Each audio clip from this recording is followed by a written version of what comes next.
Hi, everybody, and welcome to 204. We are in our second to last week, full week anyway, of the semester, and so we're on the home stretch. Hopefully everything is okay. I changed my setting around a little bit. I don't know if you've noticed, but I have a little bit more freedom to move around now. I was spending all of our lectures before sitting on a drum stool, and that is a great way for an old person like me to really hurt their back. So I've updated the setup. I am now free to move around. I feel a little bit more like I'm in a classroom instead of a shapeless, dull void with no defining features. So thumbs up from that end, but hopefully it didn't break anything along the way. Now, I do have a few announcements for you today. And you folks here, the 30 or so of you who are on the stream, will get the first look at this. The final exam is going up today. That means, as of today at 2 p.m., you will have access to all of the remaining assignments for the entirety of the semester, which is to say all of your homework assignments, which are counting both for homework and as recitations, as well as the content that is ultimately going to be Exam 3 and Exam 4, and give you an opportunity to earn back points on Exam 1 and Exam 2. Now, as I mentioned last week, those exams are on Sapling Learning. They're just like your homework assignments. There are 4 problems per section and 4 sections for a total of 16 problems, roughly spread out as close as we could to material that we've covered in the course. Now, you have not covered all of the material yet, assuming you are keeping pace with this lecture. Specifically, Unit 4 material we'll have not covered yet. We'll be starting that this week. And also, RC circuits from Unit 2 is something we're going to go over here in the next couple of classes as well. So you're not quite prepared if you've been following along with lectures and keeping pace to complete everything, but you can start working on that stuff as soon as class ends today at about 2 p.m. Eastern Time. Now, we've updated the policy for these assignments just a teeny little bit. Number 1, you have 10 attempts instead of the usual 5.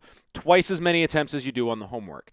This is predominantly designed to reduce stress and account for the fact that there's no partial credit on these assignments. You either get credit for the problem or you don't, and we want to give you the best opportunity to get that credit. The other thing that I want to mention is that these assignments are not timed. So you can take as much time as you want, just like a homework problem. I do recommend that you do not leave them to the last minute because these exams that are up on Sapling Learning, by the way, if you go to either the assignments section, they will be there, or if you go to the main page and you scroll all the way down to the bottom, they'll show up there as well. These are exams. They count as exams. And so these are a lot. They count for a lot of credit, specifically because Unit 3 and Unit 4, if I can count on my fingers, Unit 3 and Unit 4, this is the only way you get exam credit for those particular sections. So it's in your best interest to make sure you do well on those 2 specific units. As far as Units 1 and Units 2 go, grading policy is exactly like it says in the syllabus. We're going to take whichever one of those 2 exams you did better on, frankly, probably the one online, and those are going to count for 75% of your Unit 1, Unit 2 grade.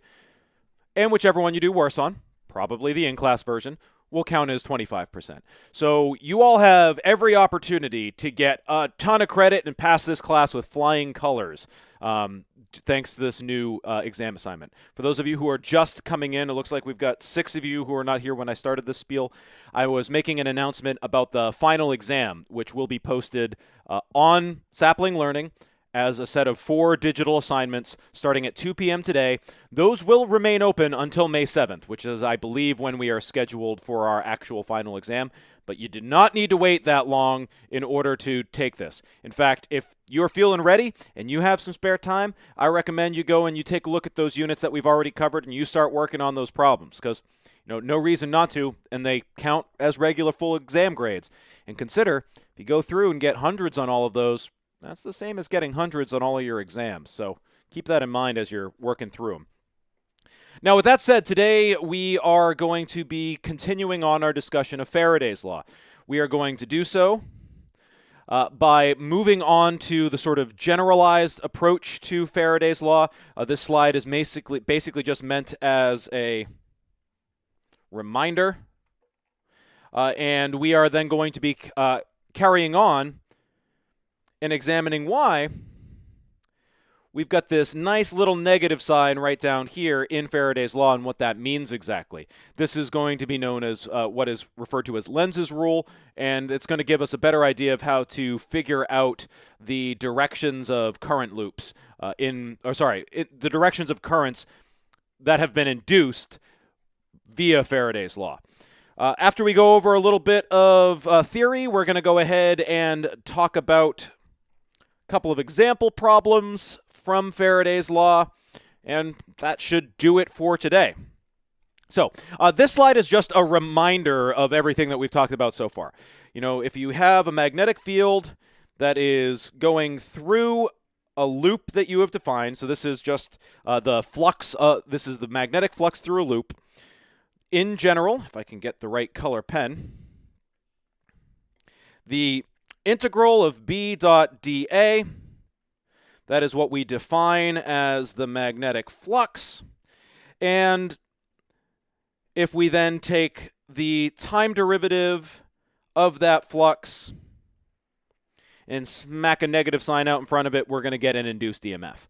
Note that the direction of the EMF is measured relative to the area vector. So that's the regular, typical, normal vector that you define for a given area. And the excuse me, and the sign, whether it's plus or minus, is going to depend on what direction you choose for the area vector. Now, the actual physical thing that will happen, current will flow in one direction or another. The current will either be flowing this way or it will be flowing that way. There are no other options. But that could correspond to a positive or a negative sign, depending on your choice of the area vector. And that's kind of what we're getting into a little bit more today. Now, this right down here, this is the most general version of Faraday's law that we'll be dealing with in this class. So this should always be your first instinct to where to start. The equation that we derived last lecture, which was for the motional EMF, was only applicable for a case when you had a rod that was moving in a magnetic field. So be very careful which equation you're using when you're calculating Faraday's law problems. Now, I want to specifically talk about this negative sign. That negative sign comes from something called Lenz's rule.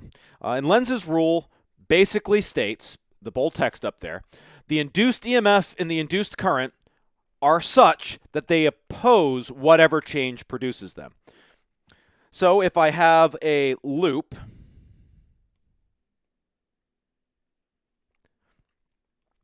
and I have a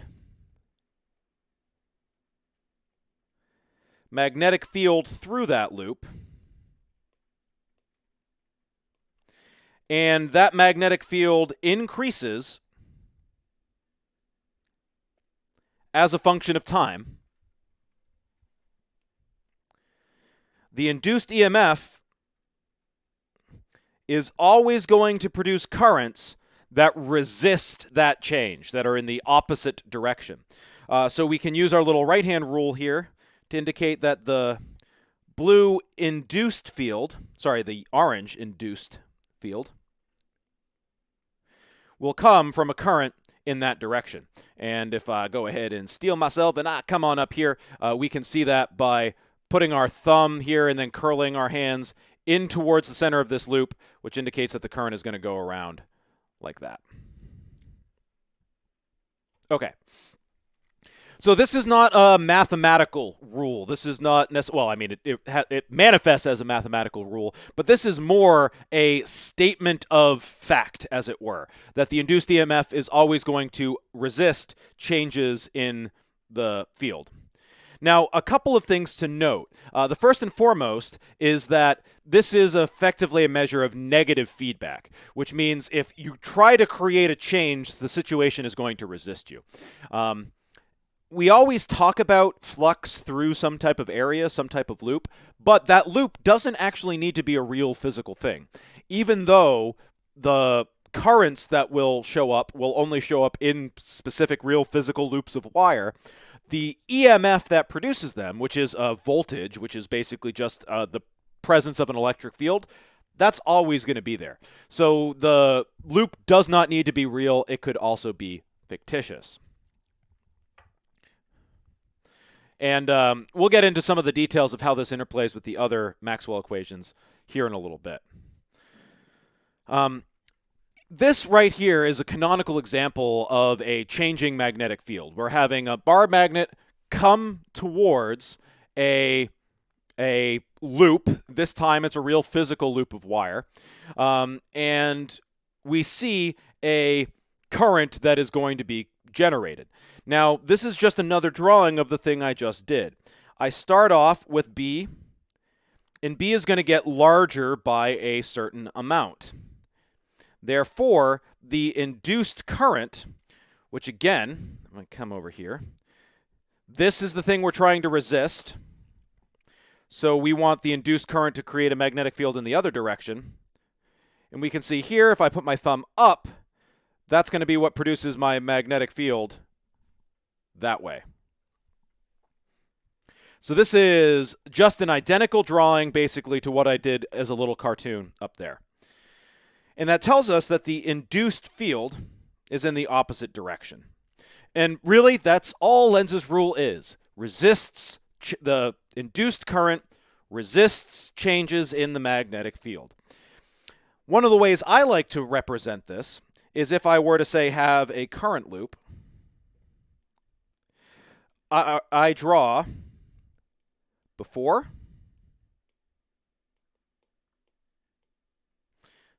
and after, some amount of time later. And I actually just draw a little sketch of the direction of the magnetic field. So if, for example, magnetic field starts off, say here, and sometime later it is getting stronger, I'm just going to schematically draw, oh, I realize I'm in the way. I'm just going to schematically draw a magnetic field that went from one field line up top to two field lines down here. If I can just slide myself out of the way so I'm not covering stuff up. Then, all I do is I know that whatever direction the induced current is, it's going to be in the direction that resists that change. So I went from 1 out to 2 out. In order to resist that change, I therefore need to have 1 in. And this is not meant to be exact. These are not precise measurements of how much field there is. This is just a schematic to visually remind us what direction this field ought to be. Now, when you do this, you can now, without doing any math, use your right-hand rule and figure out the direction of the current that produces that field. So, for example, oh, nope, here, this right-hand rule would be coming out of the page towards you. I need something like this. So my right-hand rule is going to go, the thing that produces the orange goes into the page. Therefore, I know that my current is going to be going around in that direction. And I note that I've done this before I have even looked at an equation, okay? And that's kind of important. This is going to give us a useful cross-check to make sure that we're always doing things right and that our math works out. Now, once we've got a handle on Lenz's rule, which is going to give us the resisting the change of magnetic flux, we can now start talking about more advanced application of Faraday's law. And so here is one example of a unique situation. And let's see if I can actually take advantage of my newfound spatial freedom here to illustrate what I'm talking about.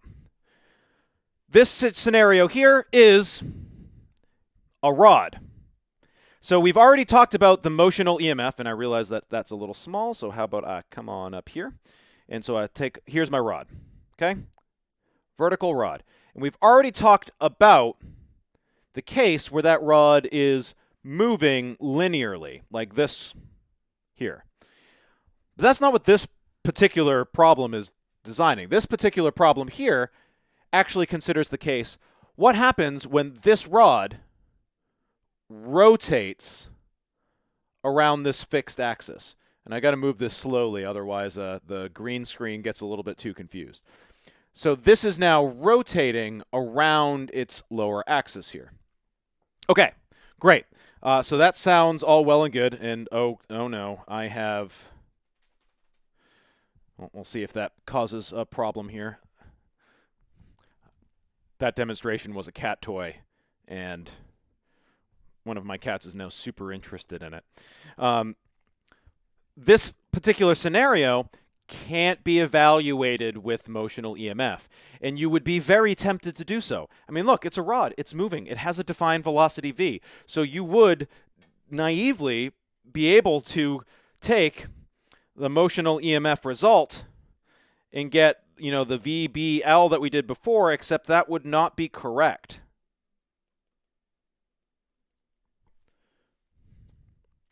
Oh, yep, we have a visitor.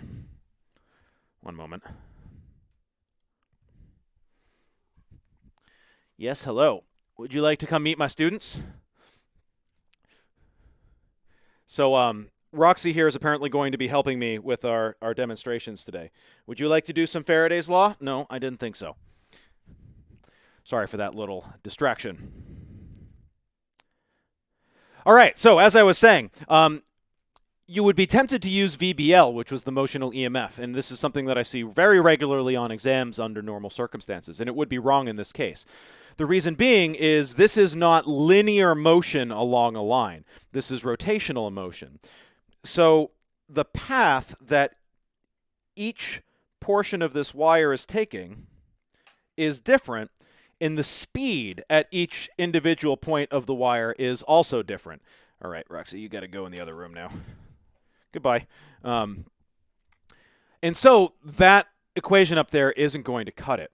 What we have to do instead is we take a small portion of that wire, indicated here by the little yellow DR bit, and we treat that as a really small infinitesimal rod. Now for that little infinitesimal rod, let me get rid of these annotations.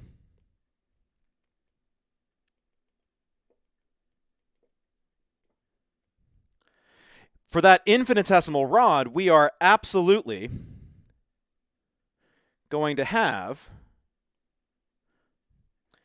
a little EMF. That EMF is going to be, you know, the difference between, well, hold on a second. Let's see which direction that's actually going to be here. VB positive is actually have those backwards.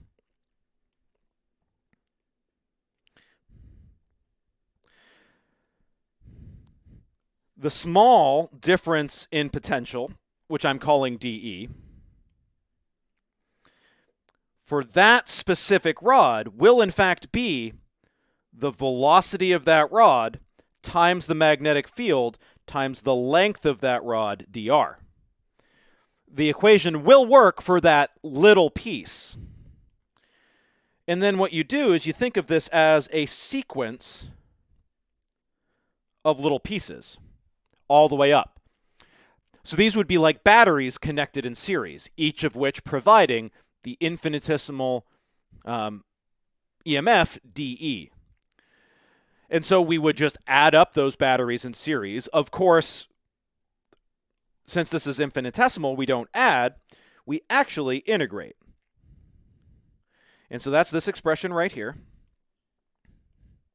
So it'd be the integral from the bottom of the rod to the top of the rod of BV dr. Now, if you just look at this equation right down here, we can't do anything with that. Well, that's not strictly true. We can pull B out because B is a constant. And that's not right. Hold on a second. There we go. Now, b is a constant, so we can pull that out. But now, under the integral, we have a v that we're integrating with respect to r. That's a problem. We need the variable in our integral to match the variable that we're integrating over. Also, we can't pull v out because, as we've already discussed, the velocity up here versus, say, the velocity down here is going to be much higher. The velocity isn't constant, so we can't pull it out.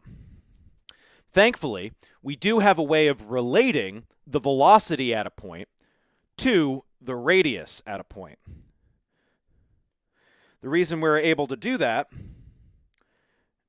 is because if I define a line here,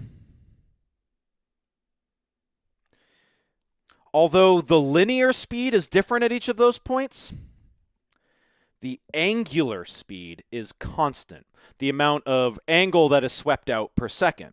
And those two are related to one another by v equals omega, which is the angular speed, times r. If I plug that into v, I get b 0 to L omega r dr. Now, the omega is a constant. I can pull that out. And note that when I do that integral, the integral of r dr, I get r squared divided in half, which is this result right here.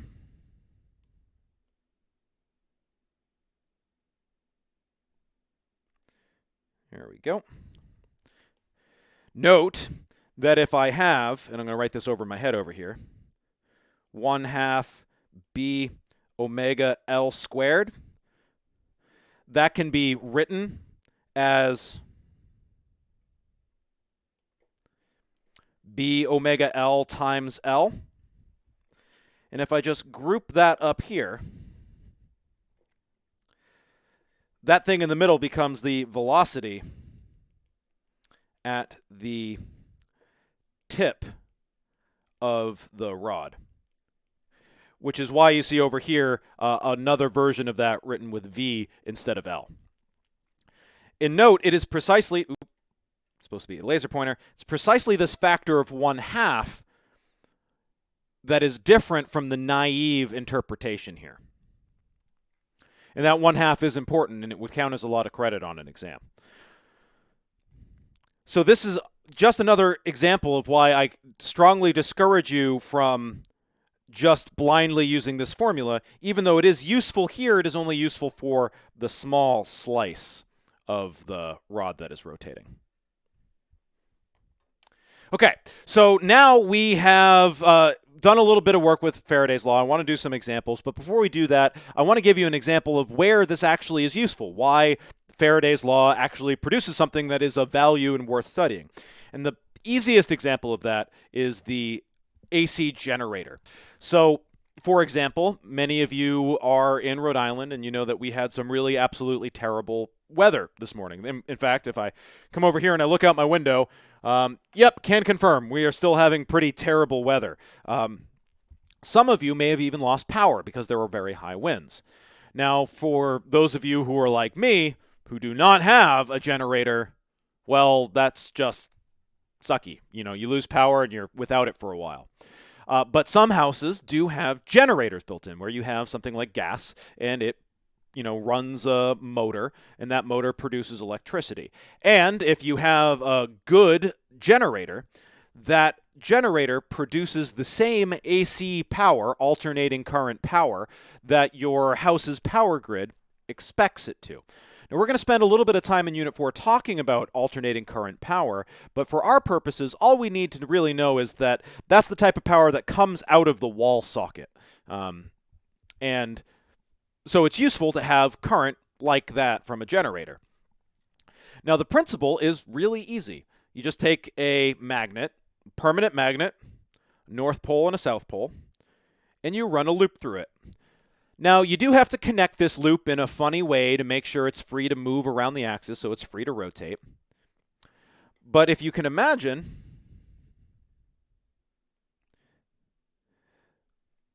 this magnet is producing a magnetic field. And as it produces a magnetic field, that means it produces a magnetic flux through the loop. And as a demonstration aid, I'm going to use my backup hat. So if you imagine I have a magnetic field coming out of the page towards you, as I rotate this, the amount of flux, because it depends on the angle between the normal and the magnetic field, is going to change. And so I'm going to get a changing magnetic flux. That's illustrated right here. The precise nature of that flux is going to be a cosine function that depends on the speed at which this thing is rotating. So this right here, the NAB cosine omega t, that is the magnetic flux as a function of time for a loop that is rotating with angular speed omega in a magnetic field B, where, of course, N and A are just the number of loops and the area of those loops, respectively. Now, as this does it, your flux is going to alternate between being positive and negative, which means your current is going to go in one direction, then it's going to turn around and go the other direction. One direction, back and forth, and back and forth. Hence, alternating current. It goes in this direction one moment, then in this direction, then in this direction, then in this direction. It alternates back and forth. But to find out what that current is, you need to find the EMF. And in order to find the EMF, you need to take the derivative of the flux. Now here, it's a literal derivative. This is not, this is a function that depends on cosine. The derivative of cosine is negative sine. So just to write this out explicitly. Oh boy, it is windy out there.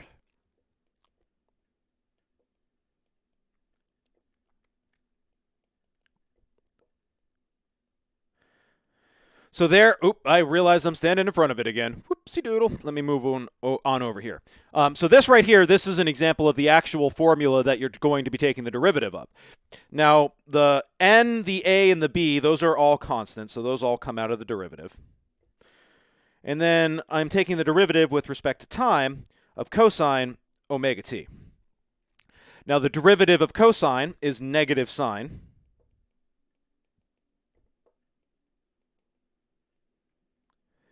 And anytime I do a derivative of a function, like sine, I then have to apply the chain rule, and I have to calculate what the derivative of the argument of that function is. So I have to take the derivative of whatever is inside these parentheses. Here it is omega t. The derivative of omega t is just omega. So note that the negative signs cancel out. I get an extra factor of omega.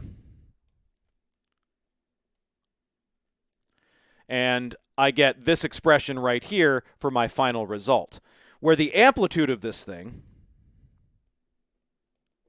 is the maximum amount of voltage that you can produce. It depends on the, I'm in the way again. It depends on the number of loops in your wire, the area of that wire, the strength of the magnetic field, and how fast it's rotating. So, for example, if you wanted to, say, generate the correct voltage for a household electrical socket, something like 115 volts, between 110 and 120, kind of depending, you would need to tune all of your things so it was, your Emax worked out to be 115. All right. So that's a practical example. Let's actually do some problems now, get some practice actually solving some Faraday's law problems. We're going to see a couple of different types of problems here. In this one in particular, we are given an area. We are told that it is in the YZ plane. And we are given a magnetic field that is changing with time. That magnetic field is shown to us graphically, although I could have just as easily given you bx as a function of time. In this particular case, let's see, it would be 1 times time plus 1, I think. Slope is 2. Nope, that is incorrect. The slope is 1/2. Rise over run. Yep, 1/2 t plus 1. So I could have given you that formula instead of a graph. Doesn't matter. Now we want to calculate the flux through the field at time t equals 0 and the magnitude and direction of the induced current at time equals 2 seconds. Now, the first thing we're always going to want to do is we're going to want to choose our area vector for our loop. That's always step one. And in this particular case, my two options are that. Would you like to come up and say hello again? You're being a brat today, Roxy. Oh, yeah, hi. Here you go. Here's your drum stool. You can come join us if you want. Sorry about that. Really distracted today. My cat really loves the new setup. So these are our two options for our normal vector for this area.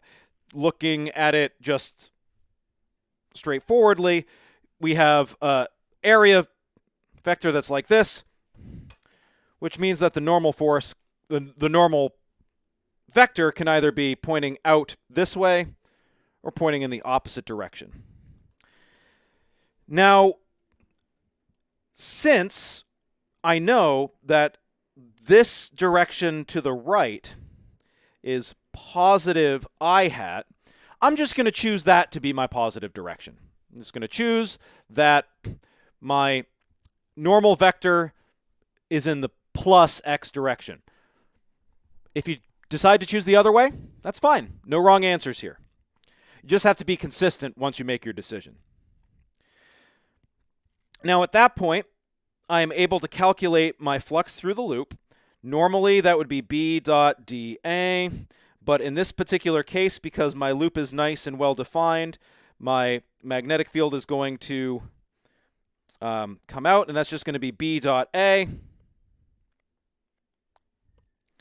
And so I'm just going to get B times A times the cosine of the angle between them.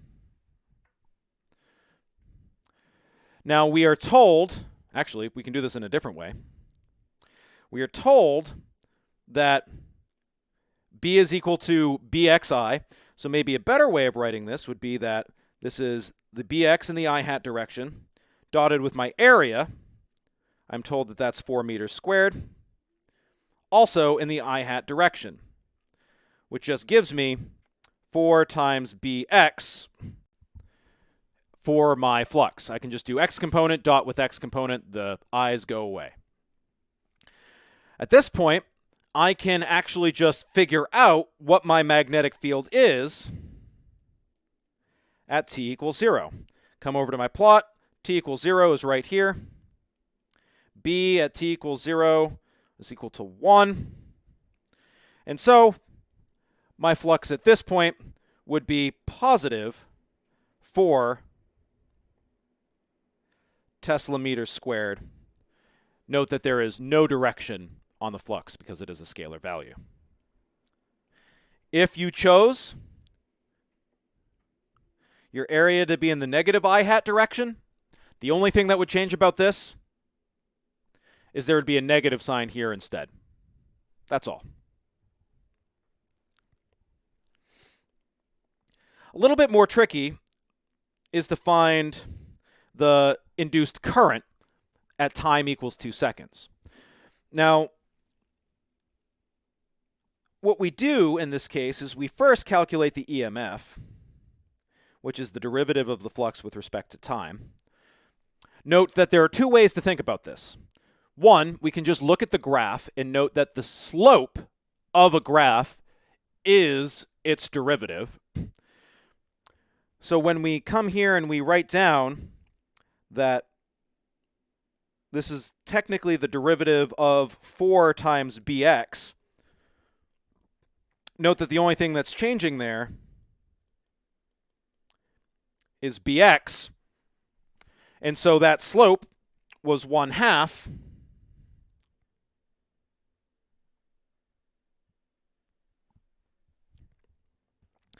and a slope of 1/2, in this particular case, is going to give us an EMF of negative 2 volts, assuming that we use the same sign convention as we started off with. Once again, if you chose the opposite sign convention, you would just flip the sign here. So just to be clear, the red choice of vector gives you the red sign in both of these cases, and the blue choice of vector gives you the blue sign in both of these cases. Once you have that EMF, the current is as simple as applying Ohm's law. It's EMF divided by the radius. It's not the radius, goodness. The resistance. Wow, Mondays, am I right? So we're told that the resistance of the wire is 5 ohms up here. So 2 volts divided by 5 ohms is 2/5, or 0.4 amps. And again, the sign is going to depend on your choice of your area vector. Now, in all cases, this is going to produce a clockwise current. And we can actually see that using our little cartoon schematic version. So here's my area. And I start off with a little bit of magnetic field.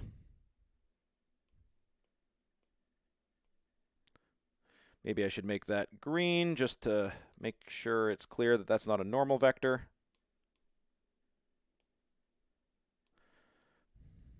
Okay. Darker green, a little easier to see. So this is B of x. Sometime later,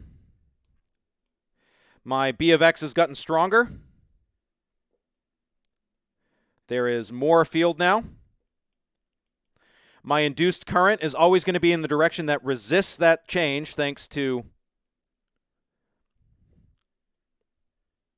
Lenz's rule.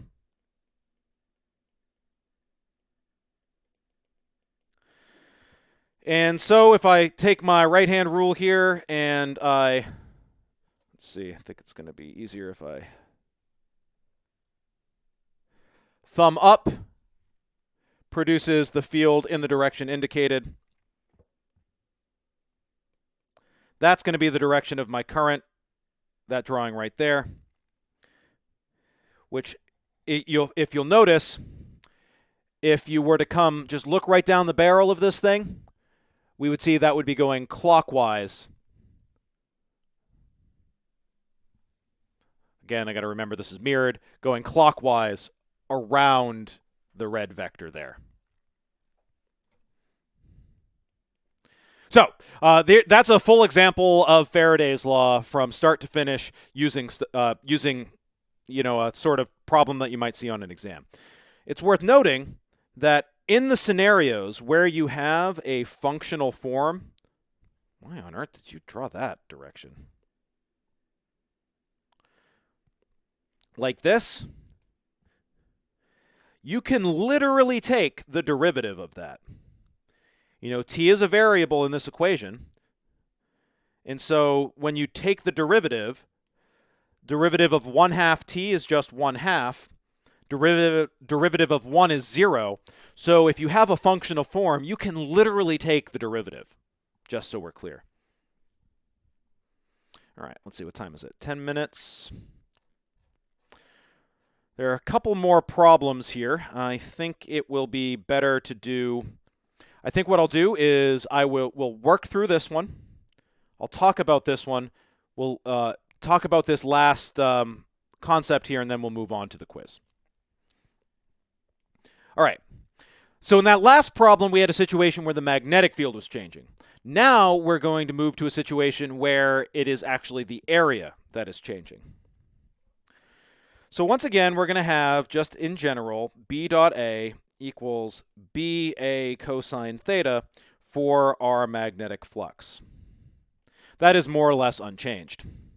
Now, in this particular problem, we again want to start off by choosing the direction of our area vector could be either one. It could be into the page, or it could be out of the page. Since last time we happened to choose an area vector that was in the same direction as the magnetic field, how about this time we choose an area vector that is in the opposite direction of the field, just to see how that's going to work out. So in that case, the angle between these two is going to be 180 degrees, which means that my flux is going to be negative B times A. Now, I'm actually going to need to calculate what the area of this shape is. Thankfully, that's relatively straightforward to do. What I will do is I'm just going to draw below this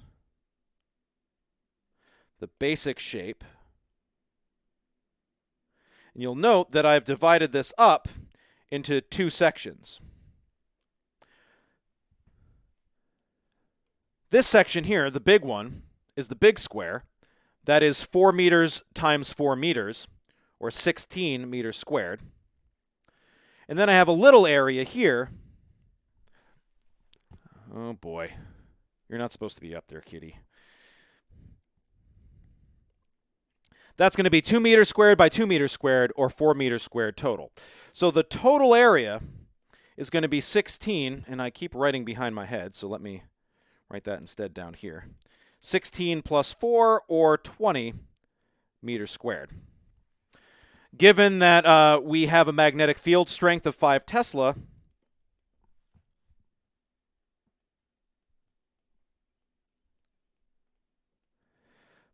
our flux is then simply 5 times 20, or 100 Tesla meters squared. And at this point, it's actually worth mentioning that there is a special name for a Tesla meter squared. It is 1 Weber, written as WB.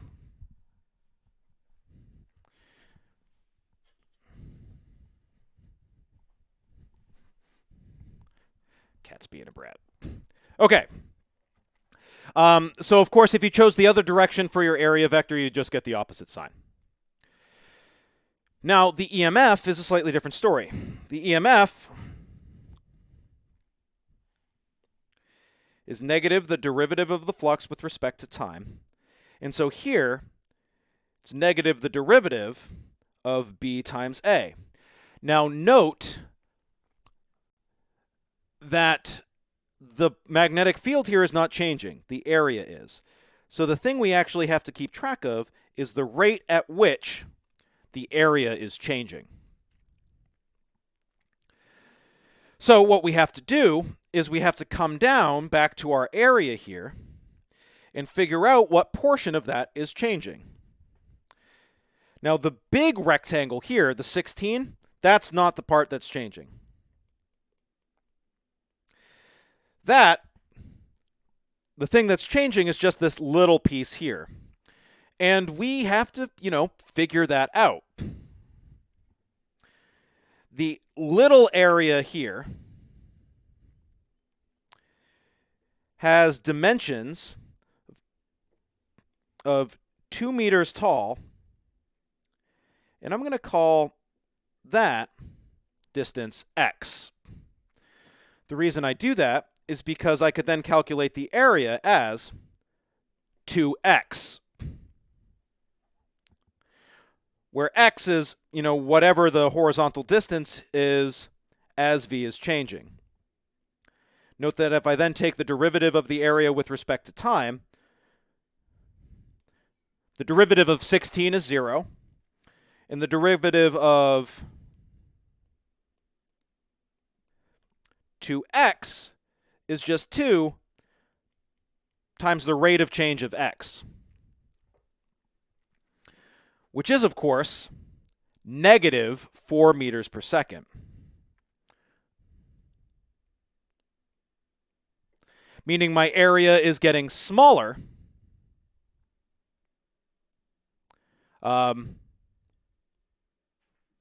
by a factor of negative 2v. Plugging that in here, negative b. My area is getting smaller by a factor of negative 2v. I think maybe I might have made a small little sign error here. I did make a small sign error. That's okay, I'll fix it later. Which is going to give us b times 2 times v is 4. So that is 5 times 2 is 10 times 4 is 40. And that is measured in volts. And if I hadn't made the small sign error, just interested in the magnitude here, I think might be the issue.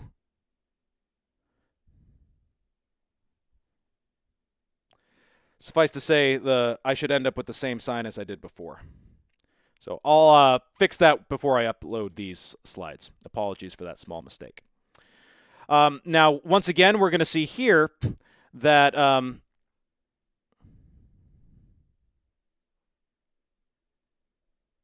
the direction can be inferred by the fact that I'm going from a lot of magnetic field directed into the page to less field into the page. So my induced current is actually going to try to keep that from changing. Just using my right-hand rule here, into the page means current in that direction. So the current is going to be clockwise in this particular problem as well, which is consistent with the outward-facing area having a negative sign. So let me again just fix that little sign error. So the idea here is that we now have had a problem where the magnetic field is what's changing, and here we have something where the area is changing. The next problem is similar to this one. In each one of these scenarios, we have vertical rods, say here, that are moving. Sometimes one is moving, sometimes the other is moving, sometimes they're both moving. That is effectively causing the area to change. So you need to figure out an expression for how the area of each one of these four scenarios is changing. This is worked out in full detail in the lecture notes, so I encourage you to go and take a look at that.